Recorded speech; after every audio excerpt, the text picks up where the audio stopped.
The studio was alive with energy, a low buzz of anticipation threading through the audience as they waited for the show to go live.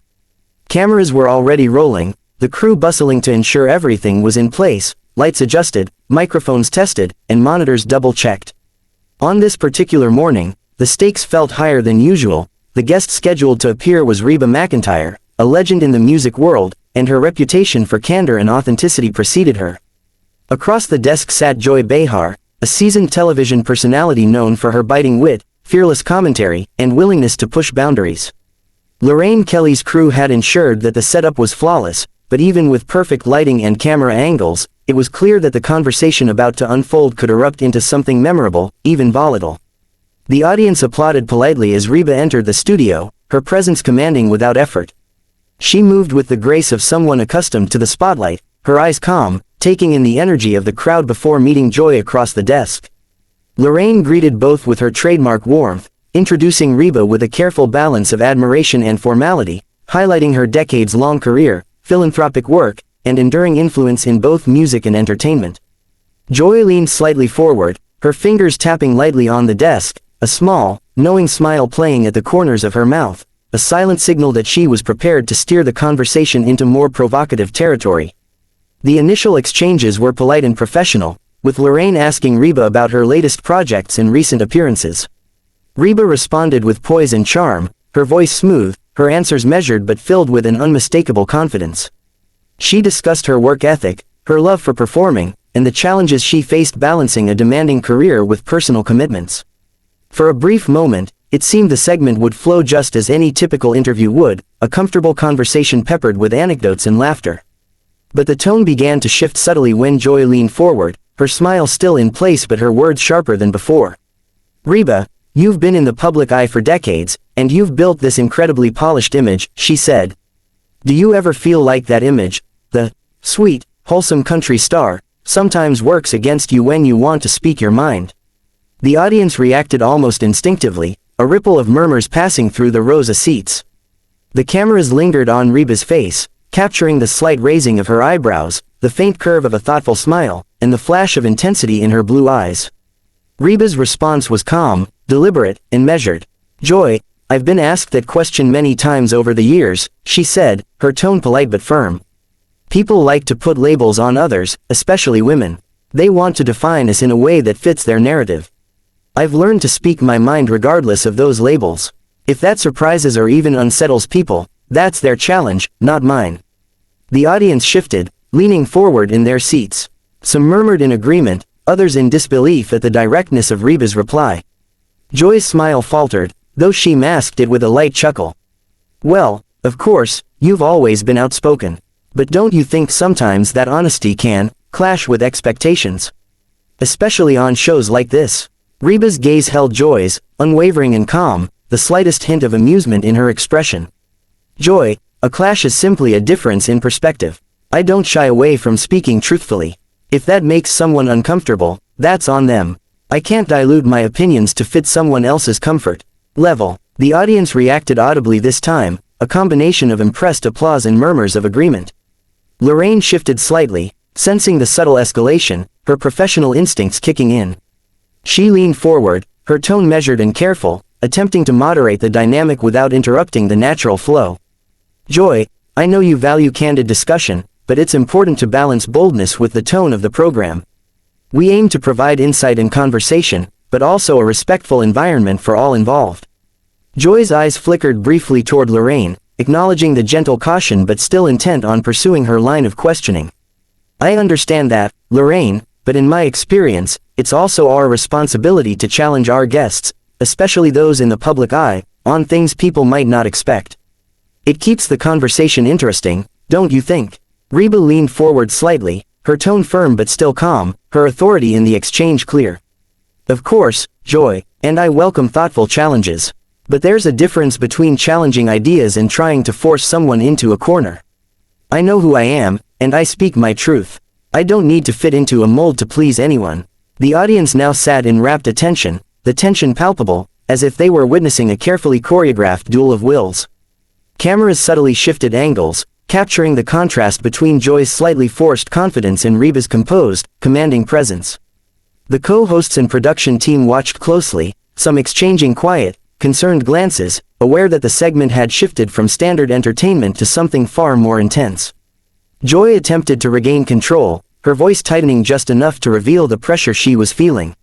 Well, I just think perception matters, especially on a live show. You have to consider the audience and the context. Otherwise, you risk alienating people, even unintentionally. Reba's response was calm but unmistakably pointed. Joy, I've been in this business long enough to understand perception. I don't allow it to dictate my words or actions. People will interpret my honesty in their own way. That's their prerogative, not mine.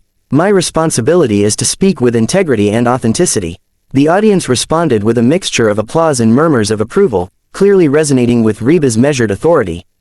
Joy's attempts at deflecting or regaining control were faltering.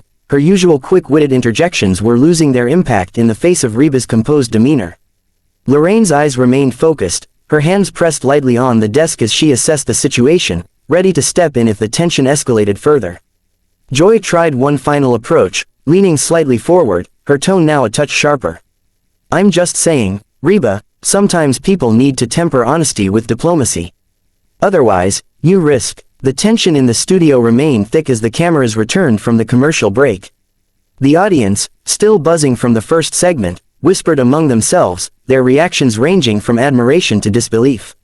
Reba McEntire sat calmly, radiating the same serene authority she had displayed earlier, while Joy Behar attempted to mask her discomfort behind a practiced smile. The energy in the room had shifted. What had begun as a routine celebrity interview had transformed into a high-stakes clash of personalities, and everyone present knew it.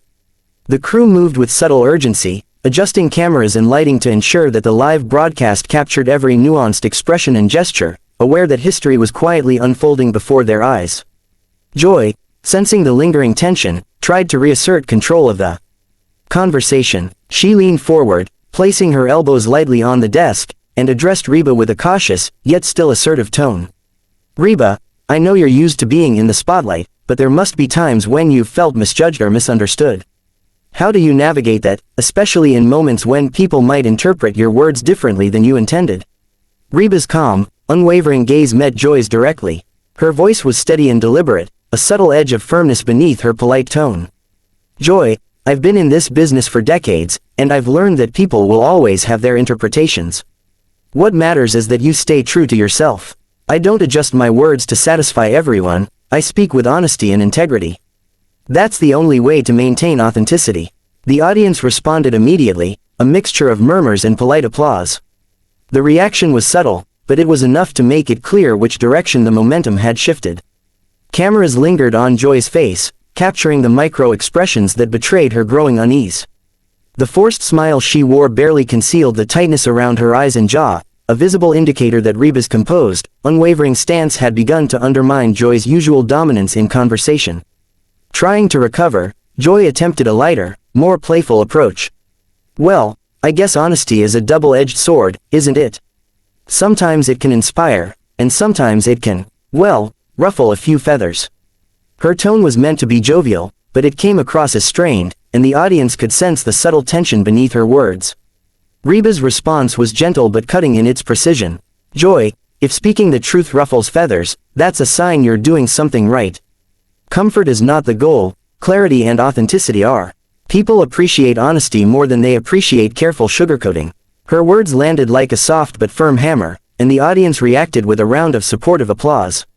Even the co-hosts shifted in their seats slightly, acknowledging the authority in Reba's statement. Joy's attempts to steer the conversation began to falter further. She pressed on, trying to assert her viewpoint, but her words lacked their usual impact. I'm just saying, Reba, in a live show environment, there's a delicate balance. You have to consider how your answers might resonate with viewers who expect a certain tone, a certain friendliness. Reba interrupted softly but unmistakably, leaning forward to convey authority without aggression. Joy, friendliness is appreciated, yes, but it should never replace honesty. Live television is about real conversation, not just what's comfortable or expected. If viewers learn something meaningful, even if it challenges them, that's valuable. The audience responded audibly this time, a mix of laughter, murmurs of agreement, and applause. The energy in the studio had shifted almost entirely in Reba's favor. The subtle power dynamics of the conversation were now apparent. Joy was increasingly reactive, trying to maintain control, while Reba remained steady, commanding attention with grace and quiet authority. The cameras captured every glance, every slight shift in posture, every micro-expression that told the story beyond the dialogue. Joy attempted to regain momentum with humor, a tool she often wielded to diffuse tension. She made a quip about celebrity image versus public perception, hoping to elicit laughter and reassert dominance. The audience, however, remained engaged more with Reba's calm presence than with Joy's attempted humor.